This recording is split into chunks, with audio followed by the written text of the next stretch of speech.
Hola, hoy les vamos a hablar sobre glucólisis y gluconeogénesis. Mi equipo está conformado por Carla Luna, Fernanda Priego y Fátima Bustillos. Entendemos la palabra glucólisis etimológicamente como gluco, azúcar, lisis, rompimiento. Entonces, glucólisis es el rompimiento de azúcar. Básicamente, esta vía consiste en oxidar una molécula de glucosa para obtener dos moléculas de piruvato y por lo tanto energía. Además, se da en el citoplasma de todas las células del organismo y su principal activador es la insulina, que es una hormona que se da en las células beta del páncreas y su principal función es mantener los niveles de glucosa en sangre. Esta vía catabólica consiste de 10 reacciones, el cual las primeras 5 se agrupan en la fase de pérdida, mientras que de la reacción 6 a la 10 es la de ganancia, es decir, todo esto de energía. Entonces, empezamos con la fase de gasto de energía. La glucosa va a entrar a la célula por medio de difusión facilitada o por transportadores de glucosa como son los GLUT al citoplasma de las células.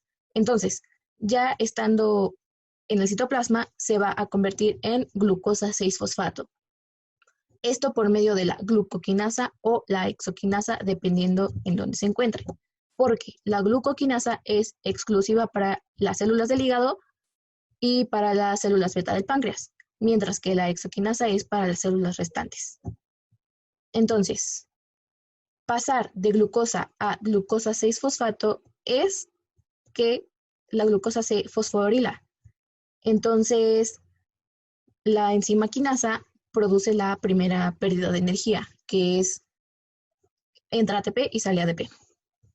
Ya que tenemos glucosa 6-fosfato, se va a formar fructosa 6-fosfato. Esto por medio de la fosfoglucoisomerasa, es decir, se va a isomerar. Entonces, teniendo ya fructosa 6-fosfato, vamos a transformarla en fructosa 1,6-bifosfato, esto por medio de la fosfofructoquinasa 1, que al igual que en la primera reacción, esta enzima quinasa va a generar la segunda pérdida de energía al entrar ATP y salir ADP. Ya que tenemos fructosa 1,6-bifosfato, va a pasar algo peculiar. Se va a dividir dando como resultado dos triosas. Esto por medio de la aldolasa. Entonces tenemos la dihidroxiacetona fosfato y por otro lado un gliceraldehído 3-fosfato. Entonces dos triosas. Pero para que la dihidroxiacetona continúe en esta vía que es la glucólisis, se tiene que convertir a gliceraldehído 3-fosfato. Entonces, la tenemos que transformar por medio de la triosa fosfato isomerasa, que es una isomerización, el transformar dihidroxiacetona fosfato a gliceraldehído 3-fosfato. Hasta este punto es la reacción número 5, es decir, la fase de gasto de energía, el cual, al tener dos gliceraldehídos a partir de la reacción número 6, todas las reacciones o resultados van a ser por 2. Yo hablaré de la segunda mitad de la glucólisis. Es importante mencionar que todo lo que ocurre a partir de la segunda mitad va a suceder dos veces. O sea, todas las reacciones que ocurren a continuación van a suceder dos veces por cada molécula de glucosa. Empezamos con el paso 6, que es cuando el gliceraldehído 3-fosfato se convierte en 1,3-bifosfoglicerato a través de la enzima gliceraldehído 3-fosfato deshidrogenasa. En esta reacción suceden dos semirreacciones simultáneas, es decir, se oxida el gliceraldehído 3-fosfato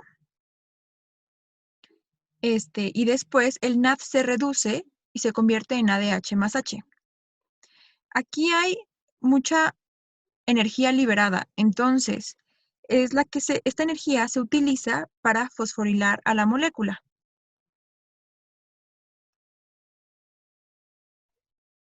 El paso 7 es cuando el 1,3-bifosfoglicerato se convierte en 3-fosfoglicerato a través de la enzima fosfoglicerato quinasa.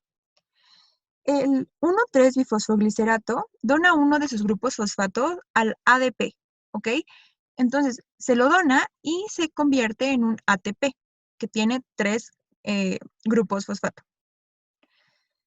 Entonces, en esta reacción tenemos la primera obtención o la primera ganancia de ATP. La siguiente reacción es del 3-fosfoglicerato al 2-fosfoglicerato.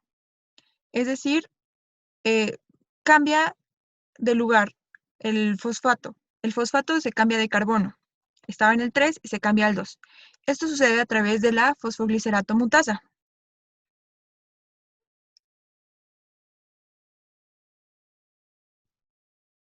Ahora, el paso 9 es cuando el 2-fosfoglicerato se convierte en fosfenol piruvato a través de la enzima enolasa.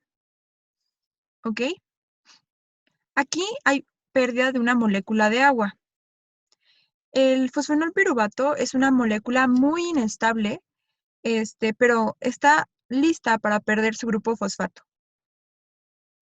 Ahora, el último paso, que es el 10, es cuando el fosfenol piruvato se convierte en piruvato a través de la piruvatoquinasa. El fosfenol piruvato pierde un grupo fosfato, se lo dona al ADP y se convierte en ATP. Entonces, en esta reacción es cuando obtenemos nuestro otro ATP. Es una reacción de alta energía. Es importante mencionarlo.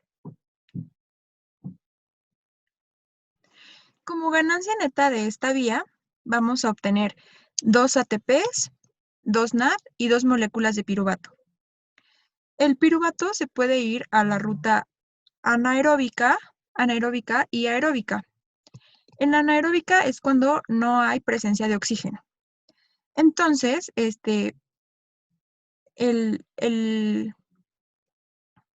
ácido pirúvico se reduce transformándose en ácido láctico.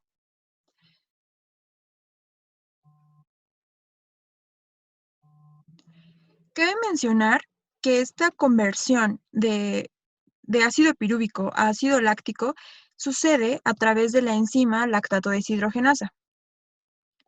Ahora, mencionemos qué pasa con la ruta aeróbica. Cuando hay presencia de oxígeno, el piruvato se puede degradar, o sea, oxidar, hasta dióxido de carbono en la respiración celular y así obtener más moléculas de ATP. Ok. Sucede de la siguiente manera. El piruvato entra a la mitocondria atravesando su membrana para poder llegar a la matriz mitocondrial. Cuando se encuentra en la matriz, el piruvato se convierte en 2 moléculas de acetil-CoA. Se liberan 2 carbonos como dióxido de carbono, se generan 2 NADH a partir de NAD y bueno, ahora que tenemos el acetil-CoA, es capaz de poder entrar a ciclo de Krebs. Ok, también hablaremos de la gluconeogénesis. La gluconeogénesis es una ruta anabólica. Sucede en riñón y en hígado, ¿ok?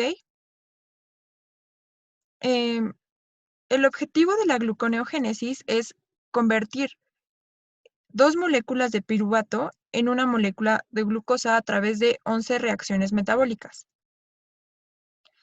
7 reacciones que veremos en gluconeogénesis ya vimos anteriormente en glucólisis, puesto que son reacciones reversibles. Pero hay 4 reacciones que son irreversibles y que son exclusivas de gluconeogénesis. A continuación, mi compañera les explicará. Bueno, antes de entrar a lo que es gluconeogénesis, se debe de tomar en cuenta un aspecto muy importante, que es la conversión de piruvato a fosfenolpiruvato, ya que como sabemos, la última reacción de la glucólisis es precisamente de fosfenolpiruvato a piruvato. Entonces, al ser una reacción irreversible, pues no puede regresar el piruvato tan fácil al ser fosfenolpiruvato. Debe de sufrir de algunas reacciones. Ok, entonces, producto final de la glucólisis es el piruvato y en presencia de oxígeno va a entrar a la mitocondria de forma pasiva porque al ser una molécula de 3 carbonos es fácil su ingreso. Tenemos ya el piruvato dentro de la mitocondria, el cual se tiene que convertir a oxalacetato por medio de la piruvato carboxilasa. Como sabemos, una enzima carboxilasa se le conoce como enzima ABC, ya que es dependiente de ATP, de biotina y de CO2. Entonces, al ocurrir esta reacción de piruvato a oxalacetato, ocurre un gasto de energía. Entran 2 ATP y salen 2 ADP. De oxalacetato se debe de convertir a malato por medio de la malato deshidrogenasa mitocondrial. Aquí ocurre una oxidación. Para que el malato salga al citoplasma se necesita de la lanzadera de malato, el cual, ya estando en el citoplasma, se vuelve a convertir en oxalacetato por medio de la malato deshidrogenasa citosólica. Y al obtener oxalacetato, este se convierte ya en fosfonol piruvato por medio de la fosfonol piruvato carboxiquinasa, que es una enzima que necesita de magnesio para liberar CO2 y por lo tanto ocurre otro gasto de energía, que es que entra un GDP y sale un GDP. Al tener ya fosfonol piruvato, este ya puede entrar a gluconeogénesis y seguir su ruta o seguir sus reacciones muy similares a las de la glucólisis porque es una forma inversa. Después de que se convirtió el oxalacetato en fosfonol piruvato, la enzima enolasa va a actuar hidratándolo para convertirlo en 2-fosfoglicerato.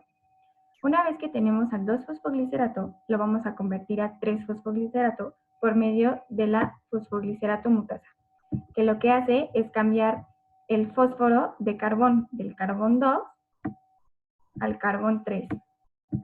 Una vez que tenemos al 3-fosfoglicerato, lo vamos a convertir en 1,3-bifosfoglicerato a partir de la enzima fosfoglicerato-quinasa, que al momento de transformarlo vamos a obtener una molécula de ATP. Después vamos a transformar este 1,3-bifosfoglicerato a un gliceraldehído 3-fosfato. A partir de aquí, todo el proceso es por 2, como ya habíamos visto en glucólisis. Y este cambio se da por medio de la enzima gliceraldehído 3-fosfato deshidrogenasa. Aquí se libera una molécula de NAD y aparte se añade un fósforo inorgánico. Ya que tenemos al gliceraldehído 3-fosfato, lo que vamos a hacer con